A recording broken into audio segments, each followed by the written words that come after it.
João 3, versos 5, 7. Respondeu Jesus: em verdade te digo, quem não nascer da água e do Espírito não pode entrar no reino de Deus. O que é nascido da carne é carne. O que é nascido do Espírito é Espírito. Não te admires que eu te dizer, importa-vos nascer de novo. Esse aqui é o verso-chave. O sistema religioso vai falar que esse nascer da água é você ter que tomar um banho ali no batismo. Que eles propõem lá, inclusive, seja lá por aspersão, por imersão. E alguns já fazem isso ali com o lance da criança, etc. E a gente depois vai falar brevemente sobre isso. Vamos falar sobre o elemento água. Água é um elemento interdimensional. Existe em todas as dimensões. E é o principal fluido das dimensões divinas, das quais, tanto no mundo hebraico, como em outras culturas, ele é conhecido como um elemento transitório. Aqui eu abro um parênteses rapidamente.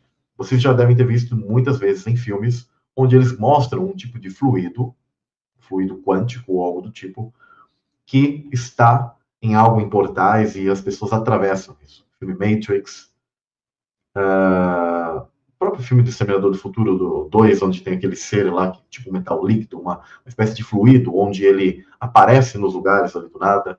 Né? Existe essa questão de portais estelares, muitas vezes em filmes, séries, etc., onde eles mostram veículos ou algo entrando num tipo de fluido. De onde esses caras tiraram essa piração, Samuel? Né? É coisa digamos assim, da criatividade dele? Não. É porque, na verdade, cineastas, essas pessoas que fazem muito conteúdo para que as pessoas assistam, eles apenas colocam coisas do mundo espiritual, do mundo quântico, espelhado ali para você como uma espécie de entretenimento, porque eles sabem como funcionam as coisas no mundo espiritual. E quando a gente fala mundo espiritual, é como uma espécie de universo paralelo. Há portais literais, pessoal. A palavra água, ela tem a gemátria de 40, pois a letra men representa a palavra água. Isso aqui, ó. Olha que interessante, pessoal. Men, no paleo-hebraico, é como água em onda. Tá vendo? Men. A letra men, ela, inclusive, cada letra no hebraico ela tem uma numerologia e também um significado. Né? Para que vocês percebam. Né? No paleo-hebraico ela era assim, dessa maneira. Água, caos. Aqui é de algum estudo em espanhol, então está aqui, ó, sangre, né? Sangue. Tem a ver também com a palavra sangue. E ó, a gemátria dela, tá? 40. Vou compartilhar também aqui outra imagem. Isso aqui é a letra men, já no hebraico atual, e eles têm dois tipos, tá? Sofit e aberta. Tanto que eu uso a letra men como uma espécie de logo do canal aqui, porque tem um significado sobre os segredos que Deus abre e fecha para as pessoas. E eu aqui nas lives, eu constantemente estou abrindo segredos para vocês, por isso que eu entendo, né? Por isso que eu faço toda essa analogia que eu acho muito bonito, eu acho muito importante essa questão. O 4 no hebraico, ele tem o significado de viagem no tempo, porque o 4 é a letra Dalet, que é o portal, e o 40, que é a palavra água, ele tem um 4, tá? Tem a questão do zero, né?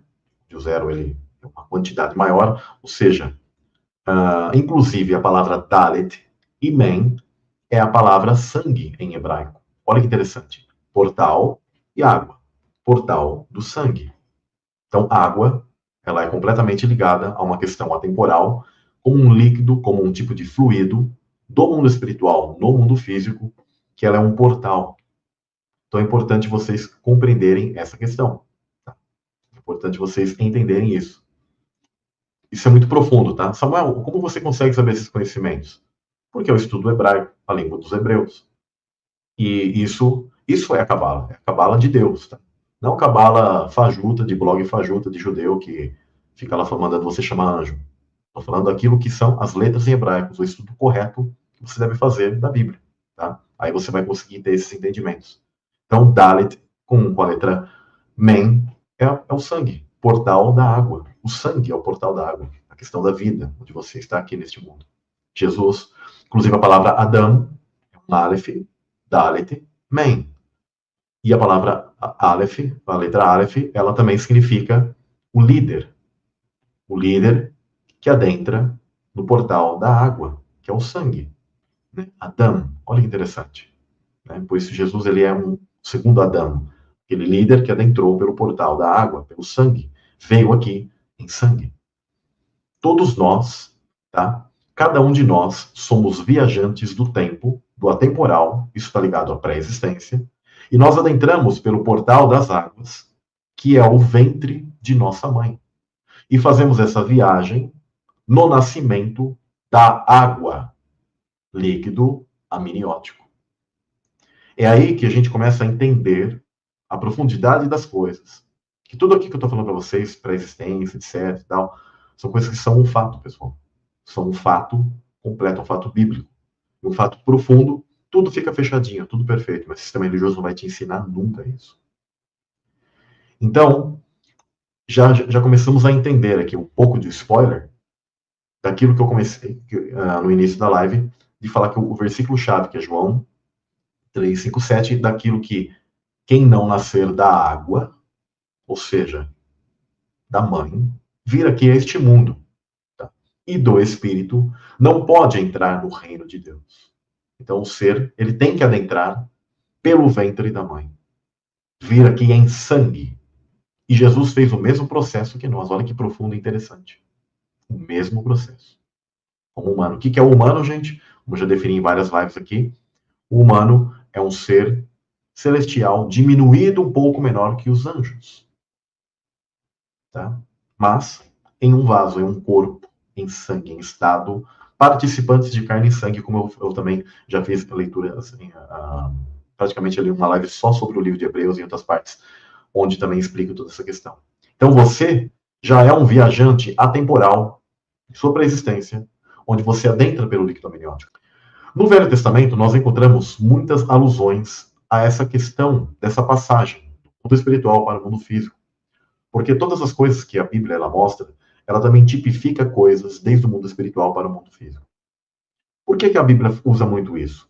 Questões que ocorreram, como por exemplo o dilúvio, a Arca de Noé, mas que tem outros tipos de significados mais profundos. Porque Deus ele tem essa profundidade, ele gosta de falar por camadas. Essas camadas a gente só consegue com estudos dos hebreus, aquilo que a gente chama de pardês, né, que é o estudo cabalístico, de como você vai entender a Bíblia. Do contrário, vai ficar na camada pífia, tá? Que eles mal entendem a própria literalidade dos textos. Porque quando os hebreus estudavam, eles estudam em 4 camadas. Olha que interessante, sempre 4, né, também. Questão de tempo. Ou seja, a literal, a simbólica, a associativa, com outros textos, e eles extraem ali o grande segredo de todas essas passagens. O primeiro, digamos assim, ocorrido é narrado em Gênesis, e é mencionado por Pedro, inclusive, quando ele faz referência a como Deus separou pacientemente nos dias de Noé, enquanto a arca estava sendo construída. Nela, apenas algumas pessoas, no caso 8 ao todo, foram salvas pela água. E esta água, na verdade, salvas pela água e dentro da água, olha que interessante, simboliza o nascimento de uma mãe. Quando a gente se batiza num rito, não a remoção da sujeira do corpo que vai te salvar, mas a promessa de uma consciência limpa para com Deus.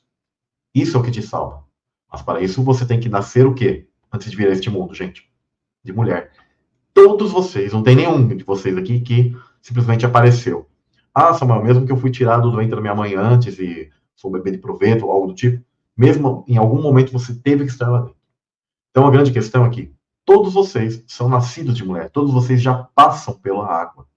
Os povos antigos entendiam essa questão do portal das águas ser ligado ao próprio ventre da mulher.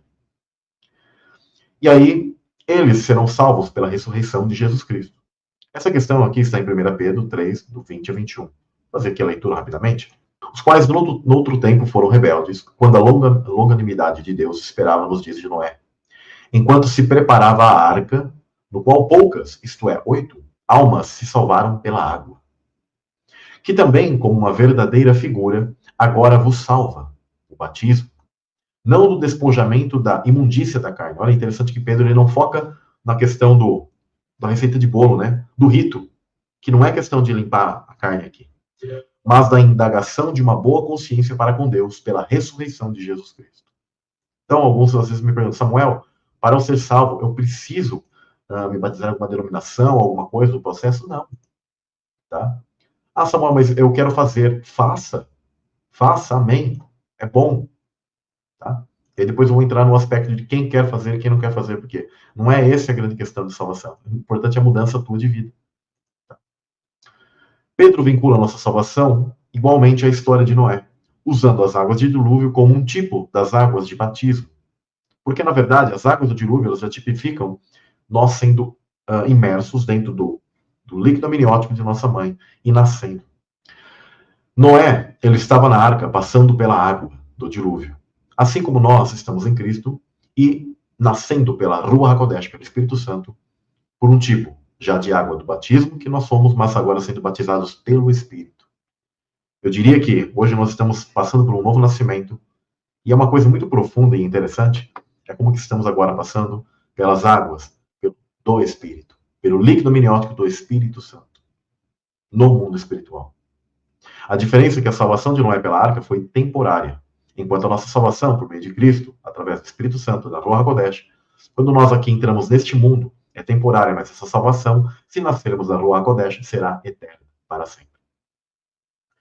Pedro imediatamente esclarece que está falando dessa questão, que ele não foca na remoção da sujeira do corpo. Não é a lavagem da carne, mas a limpeza do nosso coração, da nossa mente. Tá? Não é que nossos corpos devem ser lavados, mas a nossa consciência deve ser lavada. Toda a água do mundo não tirará o pecado, assim como a água do dilúvio não tirou o pecado, gente. O que torna o batismo significativo não é o fato de nos molharmos, mas o que acontece por dentro, no nosso ser, e é exatamente isso que Pedro diz. O que torna, quando ele é administrado em conexão com o verdadeiro arrependimento e verdadeira fé, fidelidade a Cristo. Quando ele é realizado como um símbolo de afastamento do pecado na tua vida, em atitudes, na renovação do Espírito Santo. Quando é um ato de dedicação irrestrita a Deus. Tudo isso, aí sim, ele se torna algo diferente, algo que marca. Um marco temporal. A palavra, inclusive, arca, no hebraico, ela é tevá, que significa caixa, arca. Um tipo de púlpito, olha que, ou seja, altar, um púlpito. Também um cesto, como a mesma palavra usada para Moisés, quando ele foi tirado das águas. Lembra o significado do nome de Moisés? Tirado das águas. E ele já alude ao Messias, que foi tirado das águas, nasceu, teve que nascer, atravessou águas. Como eu sempre digo, os rabinos sempre entendiam que os anjos, para virem aqui, eles atravessam túneis temporais de água.